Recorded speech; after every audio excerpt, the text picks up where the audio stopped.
living one day at a time, kind of what the meaning of that is, and talk a little bit about scheduling and structuring your day. Before doing that, though, I would like to share a little bit of my thoughts about being able to be here each week, Wednesdays at 6 p.m.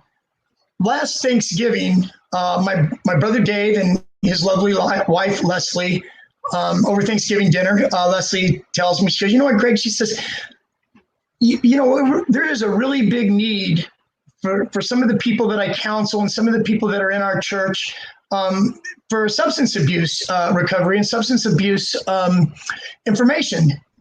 And so, you know, I really, really like that. It really, really got my juices flowing. So I want to share a little bit about my brother David. So my brother David has been there for me several times in my life. I'm grateful for my brother David. I'm humbled for my brother David. And I really, really love my brother David.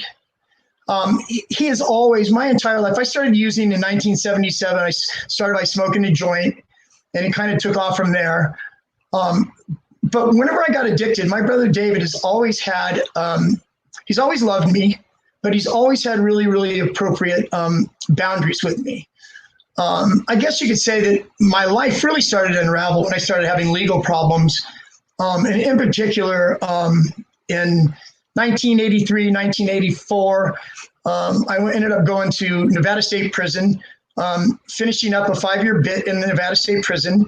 And at that time, my brother Dave reached out to me and made it possible. He paid my entry fee into a drug and alcohol program. Actually, 1987, he paid my entry fee into a drug and alcohol program that I actually started working at as an intern 12 years later. Go figure. So anyways, he did that for me. He paid the entry fee for me. I went to the program, stayed there for 6 months, stayed clean probably for another 6 months after getting out of there. And before long, I relapsed again. No changes of friends, no changes in my behavior. And so I talked about relapse prevention last week, guys. And relapse does not have to necessarily be a part of your program, but for 50 to 60% of the folks that go into recovery and they try to be clean and sober, 50 to 60% do end up having a relapse. After that, fast forward 10 more years. It's really funny that it was 10 more years later. Now we go to 1997. My addiction continued in late 80s. In 1991, I was on the streets of Las Vegas, a heroin addict, went to the hospital. 2 months I was in the hospital with pneumonia. And during that time, I had no life. If I left the hospital, I was basically going to be left for dead. I would have went back out and I would have started using again, no doubt. And so anyways, my mom orchestrated a thing behind the scenes and was going to fly me back home to California where my family, my sister and brothers and parents were, so I could try to, get my life together. But it was that time again, 10 years later, that the hospital shuttled me to the airport, McCarran Airport in Las Vegas. And when I arrived there at the airport in McCarran Airport in Las Vegas, my brother David was there to meet me outside of the cab. And little did I know that he was going to be there. And he personally wheeled me through the airport and onto the plane.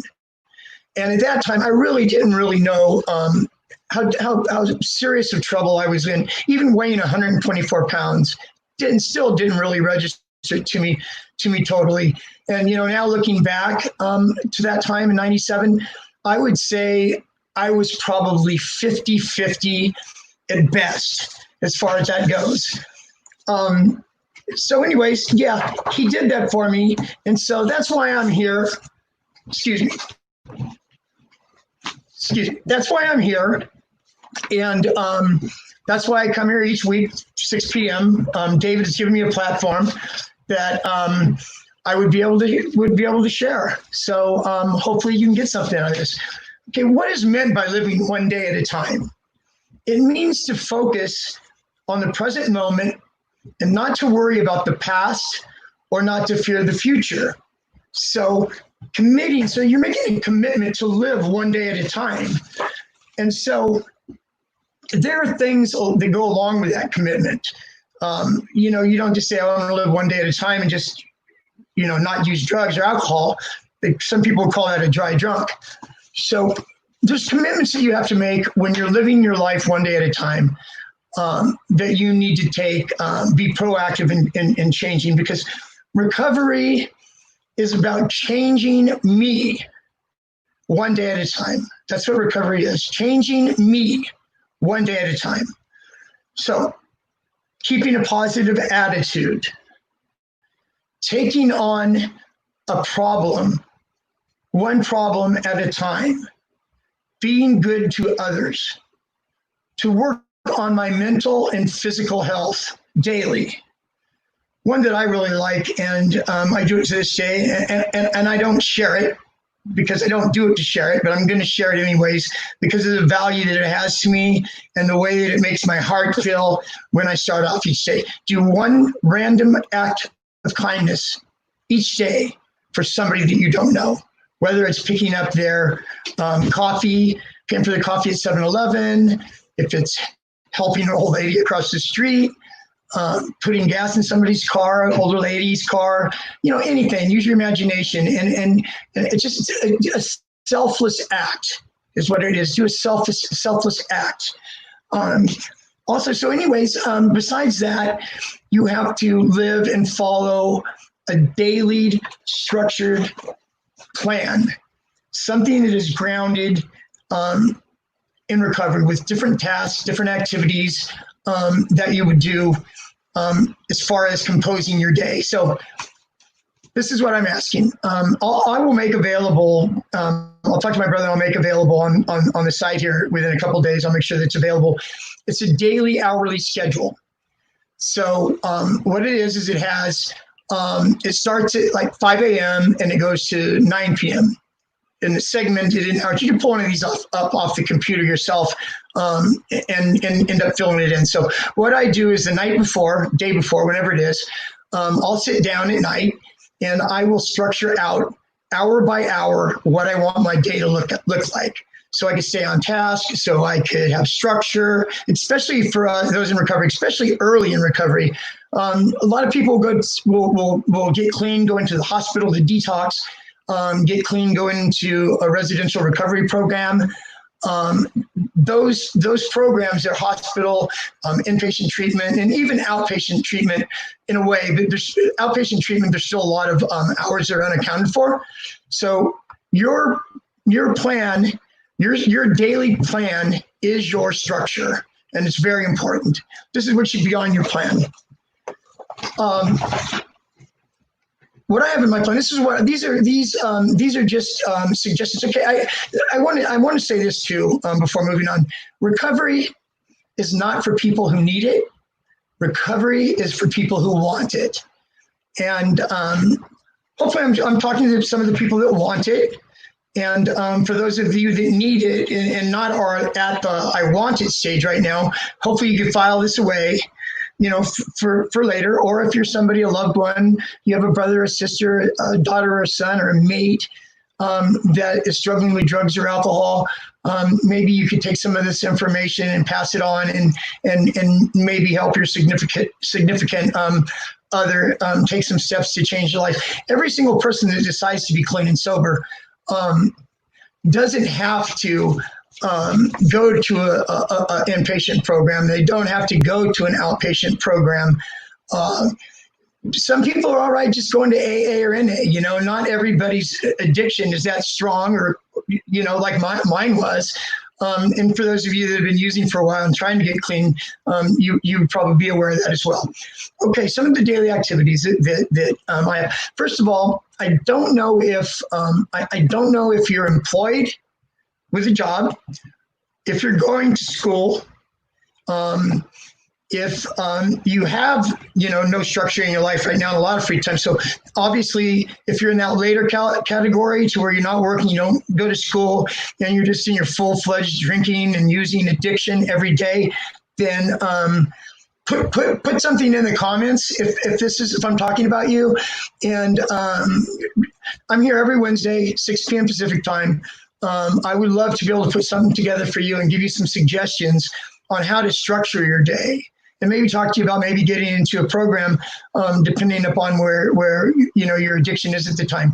Okay, guys, so what I do is in the morning, these are some of the things I've done myself, and I'll share a little bit as I go through these, and just give you a personal, excuse me,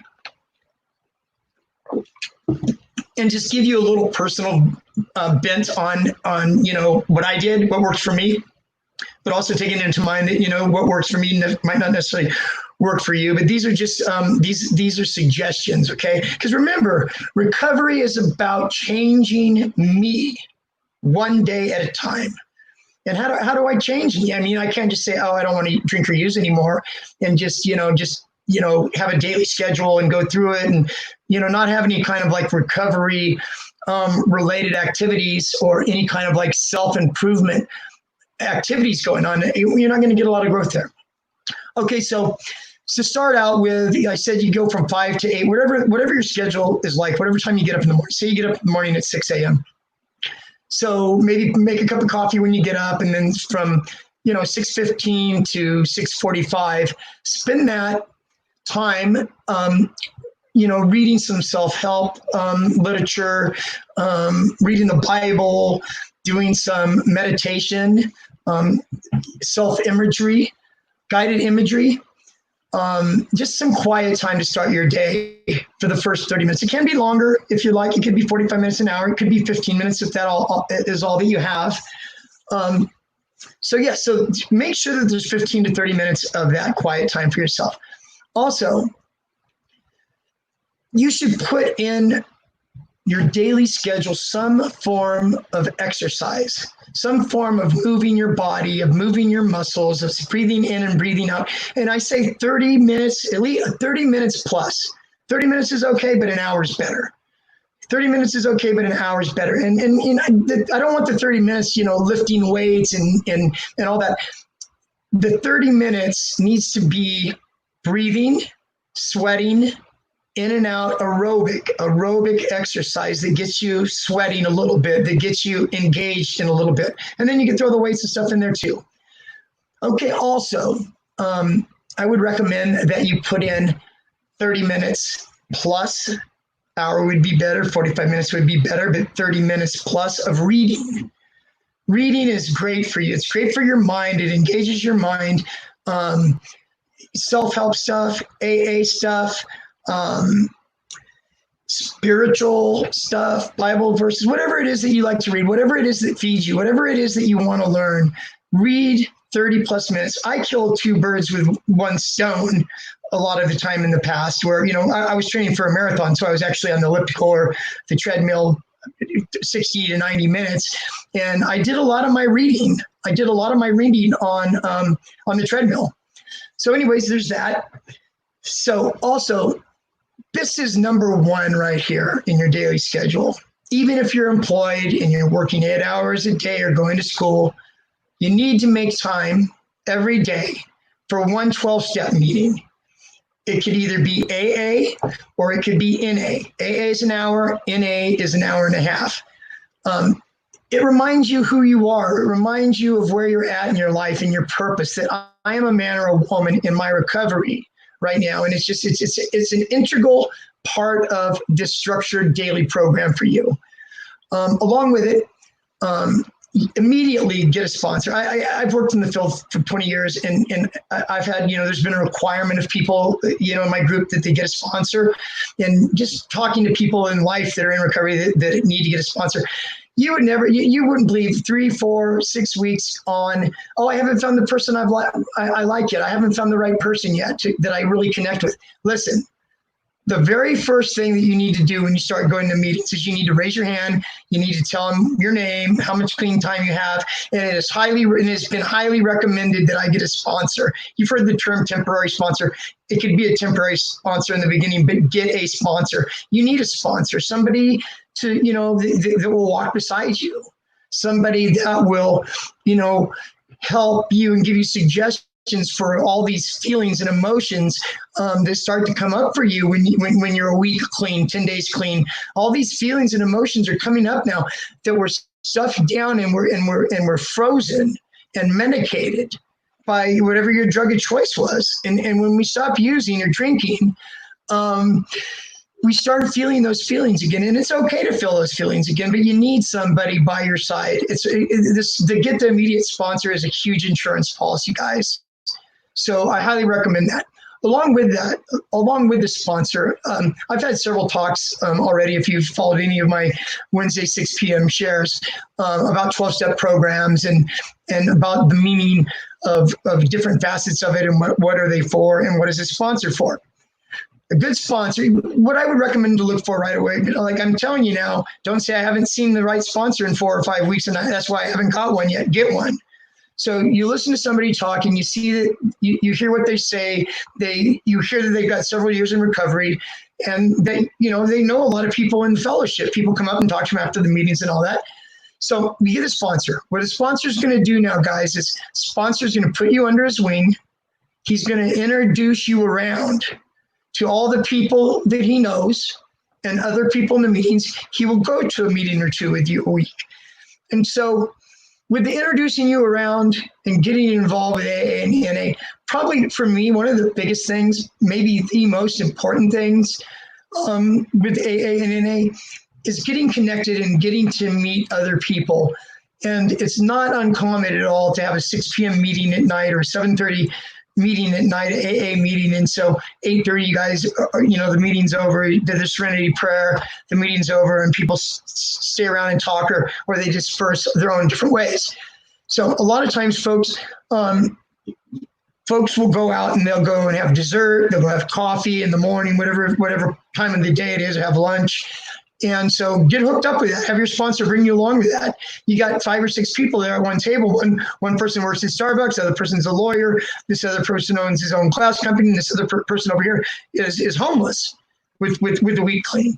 And so what you do when you get there and you're fellowshipping with these folks is you can pick their brain. Ask the guy that's got 9 years clean. Ask him, what was it like for you, the first week or two? Did you sleep much? What helped you go to sleep eventually? Is there something that you can suggest that will help me so I'm able to go to sleep, not only sleeping 2 or 3 hours a day? What was it like for you with the God concept? Came to believe that a power greater than ourselves could restore us to sanity. A lot of people get jammed up on this God part of 12-step program. And let me tell you, there are several different programs now. One of them, it used to be called Refuge Recovery. It's called Recovery Dharma, which has a Buddhist bent to it. We also have what's called Life Ring Recovery, which is a secular program that doesn't have the God thing in it. So there's alternatives and stuff to that, folks. So just want you guys to be able to know that. And and to know just the different, the different varieties of meetings that are out there.